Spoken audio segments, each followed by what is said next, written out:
According to me, any student preparing for Indian economy should have basic knowledge on 5 fundamental economic models. నాకు తెలిసి Indian economy prepare అయ్యే ప్రతి అభ్యర్థులకు ప్రాథమికంగా 5 economics model మీద basic understanding ఉండాలి అనేది నా పర్సనల్ ఒపీనియన్. సో ఆ 5 బేసిక్ మోడల్స్ చాలా బ్రీఫ్గా, చాలా సింప్లిఫైడ్గా మీకు చెప్పే ప్రయత్నం చేస్తాను. ఎందుకు ఈ మోడల్స్ అంటే, ఇండియన్ ఎకానమీని మీరు సమగ్రంగా అర్థం చేసుకొని సాల్వ్ చేయడానికి ఇవి మీకు చాలా చాలా ఉపయోగపడుతుంది. సో ఇప్పుడు మనం ఫస్ట్ ఎకనామిక్ మోడల్ ఏంటో చూద్దాం. దాన్ని క్లాసికల్ ఎకనామిక్స్ అంటారు. అకార్డింగ్ టు క్లాసికల్ ఎకానమిస్ట్, వీళ్ళు ఏమంటారంటే ఎకానమీని ఫ్రీగా వదిలేసేయాలి. ఫస్ట్ ప్రిపోజిషన్ ఏంటంటే వీళ్ళది, మార్కెట్ని అలా ఫ్రీగా వదిలేయాలి, గవర్నమెంట్ ఎటువంటి రెగ్యులేషన్స్ ఉండకూడదు అంటుంది. First free market. సెకండ్ వచ్చి ఏమంటారంటే ఎకానమీ వాటంతకదే ఫుల్ ఎంప్లాయ్మెంట్ దిశగా పయనిస్తుంది అని చెప్తారు. Economy always achieves full employment through the forces of demand and supply అని చెప్తారు ఎవరు? Classical economist. సో ఫస్ట్ ఏమన్నారు? ఫ్రీ మార్కెట్, మార్కెట్లో ఎటువంటి రెగ్యులేషన్స్ ఉండకూడదు. నెక్స్ట్ వచ్చి డిమాండ్ అండ్ సప్లై ఫోర్సెస్ ద్వారా ఎకానమీలో ఫుల్ ఎంప్లాయ్మెంట్ వచ్చేస్తుంది అంటారు. నెక్స్ట్ వచ్చి ఆ ఫ్రీ మార్కెట్లో ప్రైసెస్ అండ్ వేజెస్ ఫ్లెక్సిబుల్గా ఉంటాయి అంటారు. చిన్న ఎగ్జాంపుల్, ఒక సంస్థలో 10 మంది ఉంటారు, వాళ్ళ శాలరీస్ 2 రూపీస్, అంటే టోటల్ 20 రూపీస్ వేజెస్ అనుకుందాం. వీళ్ళు ఏమంటారు, సపోజ్ డిమాండ్ తగ్గింది అంటే ఈ 10 మంది అలాగే ఉంటారు, కానీ వాళ్ళ వేజెస్ మాత్రం సపోజ్ ₹1 తగ్గింది అనుకోండి, ఒక్కొక్కరికి రూపాయి చొప్పున 10 రూపాయలు ఇస్తారు. అంటే ఏమన్నట్టు, వేజ్ రేట్ కొంచెం తగ్గినా ఎంప్లాయ్మెంట్ తీసుకునే వాళ్ళ సంఖ్య మాత్రం అలాగే ఉంటుంది అనేది వీళ్ళ భావన. కానీ అలా జరుగుతుందా అనేది వాళ్ళకి అప్పుడే తెలియలేదు. ఈ క్లాసికల్ ఎకనామిక్స్ థియరీ అనేది ఎప్పుడు వచ్చింది? 1880s, 18th century ending, 19th century బిగినింగ్లో ఇది ఇచ్చారనమాట. అయితే ఇదే మోడల్ని మెయిన్ వరల్డ్ కంట్రీస్ అన్నీ ఇవే ఫాలో అయ్యాయి. సో మార్కెట్ని ఎటువంటి రెగ్యులేట్ చేయకుండా ముందుకెళ్ళిపోయారు. దీని పర్యావసనం ఏమైందంటే, అంటే this has led to the great depression of the world in 1930s. 1930sలో ఒక గ్రేట్ డిప్రెషన్ వచ్చింది. అయితే దీనికి డిప్రెషన్ వచ్చింది అనే కారణాలు వెతికి చూస్తే ఈ ఫ్రీ మార్కెట్ వల్ల. అసలు ఫ్రీ మార్కెట్లో ఎక్కడి నుంచి ప్రోడక్ట్ వస్తుంది, ఎక్కడ సేల్ అవుతుంది, మనీ ఎటు సప్లై అవుతుంది, వీళ్ళకి అసలు తెలియలేదు. వాటి మీద రెగ్యులేషన్ లేదు. అందుకే ఏమైపోయింది, మొత్తం డిప్రెషన్లోకి వెళ్ళిపోయింది దేశం మొత్తం, ప్రపంచం దేశాలు. ముఖ్యంగా అమెరికాలో 25%కి అన్ఎంప్లాయ్మెంట్ పెరిగిపోయింది. ఉన్న అన్ఎంప్లాయ్మెంట్తో పాటు 25% పెరిగింది. దేనివల్ల? ఈ మార్కెట్ ఎకానమీ మోడల్ యూజ్ చేయడం వల్ల. వేజెస్ అనేవి సబ్స్టాన్షియల్గా పడిపోయాయి. బ్రిటన్లో కానీ, యుఎస్లో కానీ, మేజర్ కంట్రీస్లో అంతటా పడిపోయింది. మంచి ఎడ్యుకేటెడ్ పీపుల్ కూడా రోడ్ల మీదకి వచ్చేయడం జరిగింది. అంత దారుణ పరిస్థితి. అటువంటి సమయంలో జాన్ కీన్స్ అనే అతను వచ్చి తన ఫేమస్ ప్రామినెంట్ మోడల్ని ముందుకు తీసుకొస్తాడు.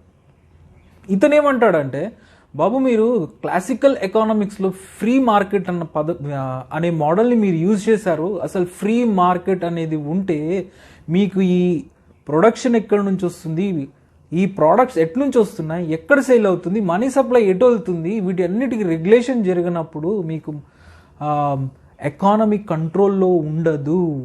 ఎకానమీ అప్పుడు ఎవరి కంట్రోల్లో ఉంటుందంటే, ఎవడైతే ఉత్పత్తి చేస్తాడో వాడి కంట్రీకే డిమాండ్ ఉంటుంది. సో మీరు చేయాల్సింది ఏంటి, మీరు మర్చిపోయింది ఏంటి అంటే, aggregate demand for the goods and services of your country అని ఒక పెద్ద పదాన్ని యూజ్ చేసి చెప్తాడు. Aggregate demand for the goods and services from all the sources of a country అని చెప్తాడు. దీన్ని మర్చిపోకూడదు.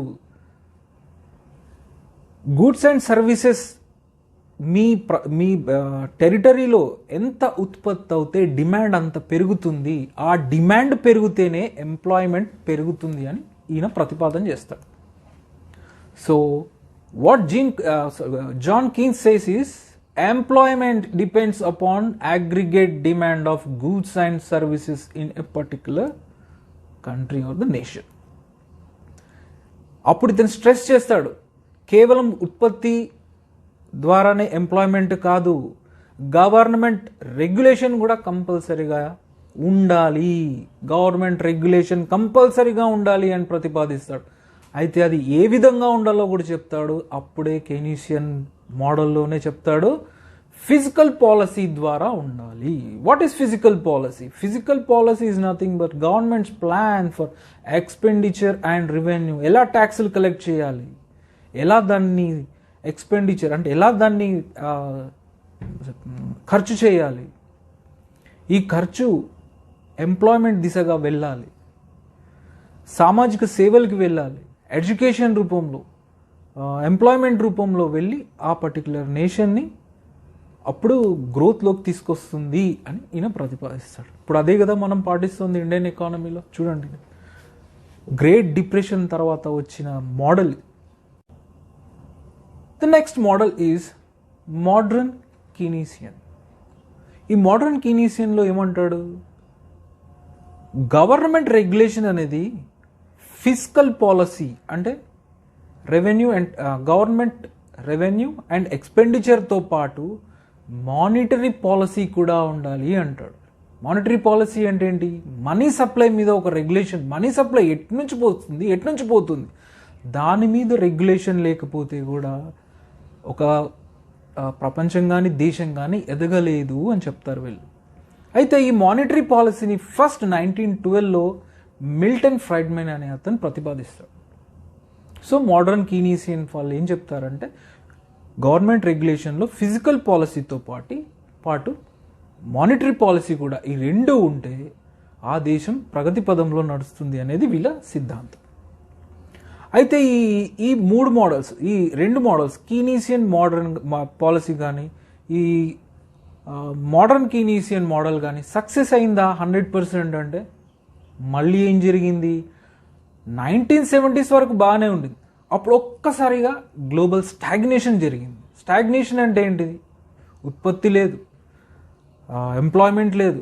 మళ్ళీ ఏం జరిగింది అని మళ్ళీ ఎకానమిస్టులు అందరూ సందిగ్ధంలో పడ్డారు. What is the reasons behind this stagnation in 1970s?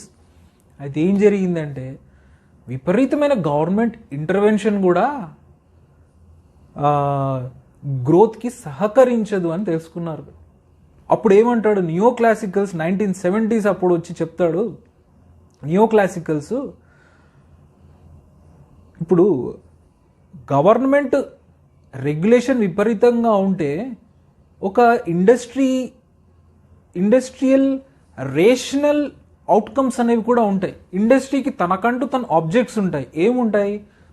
Profits maximise చేసుకోవాలని ఉంటుంది, దాని తర్వాత వాడి ప్రాఫిట్స్ని మ్యాక్సిమైజ్ చేసుకోవాలని ఉంటుంది, వాడు ఎక్స్పాండ్ చేసుకోవాలనే పాలసీస్ వాడికి ఉంటాయి. విపరీతమైన గవర్నమెంట్ కంట్రోల్స్ రెగ్యులేషన్ చేస్తే వీడి ఆబ్జెక్ట్స్ ఫుల్ఫిల్ కావు. అలాంటప్పుడు ఏమవుతుంది, ఇండస్ట్రీస్ పెట్టాలనే వాళ్ళు ముందుకు రారు. 100 మంది ఇండస్ట్రీస్ పెట్టడానికి 100 మంది వస్తే దాంట్లో ముందుకు వచ్చే వాళ్ళు, ఈ రెగ్యులేషన్స్ అన్ని తట్టుకొని ముందుకు వచ్చే వాళ్ళు 10 మందో 5గురో ఉంటారు. దీనివల్ల ఏమైపోయింది, ఇండస్ట్రీస్ అనేవి తగ్గిపోయాయి, ఇండస్ట్రియల్ ప్రొడక్షన్ తగ్గిపోయింది.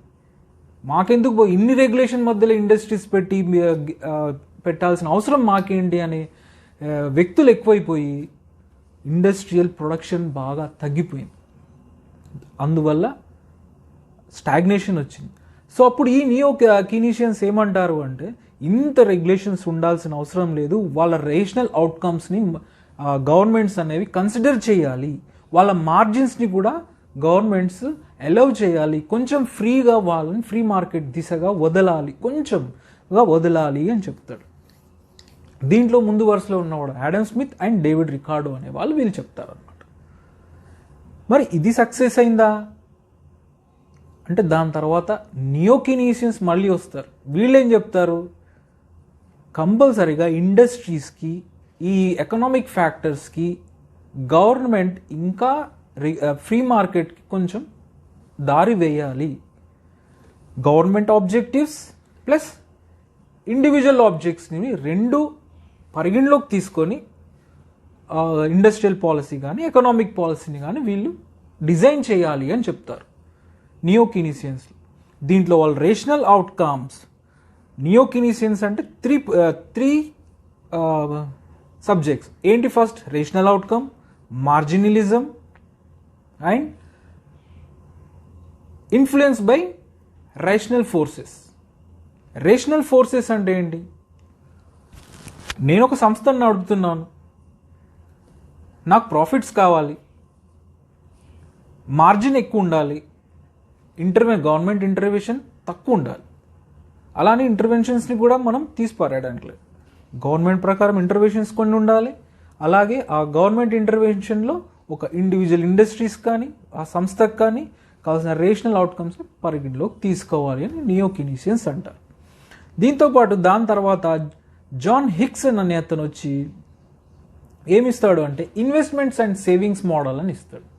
బాబు ఇవన్నీ ఉంటేనే తప్పు కాదు, ఒక నేషనల్ గ్రోత్లో ఇన్వెస్ట్మెంట్స్ ఎంత జరుగుతున్నాయి, సేవింగ్స్ ఎంత జరుగుతున్నాయి అనే దాని మీద కూడా ఒక రెగ్యులేషన్ ఉండాలి. అసలు ఎటు నుంచి ఇన్వెస్ట్మెంట్స్ వస్తున్నాయి, సేవింగ్స్ జరుగుతున్నాయా లేదా, ఇన్వెస్ట్మెంట్కి సేవింగ్స్కి మధ్యలో కూడా చాలా చాలా సంబంధాలు ఉంటాయి, ఇవి కూడా దేశ ప్రగతిలో మేజర్ రోల్ ప్లే చేస్తాయని జాన్ హిక్సన్ చెప్తాడు. దాని తర్వాత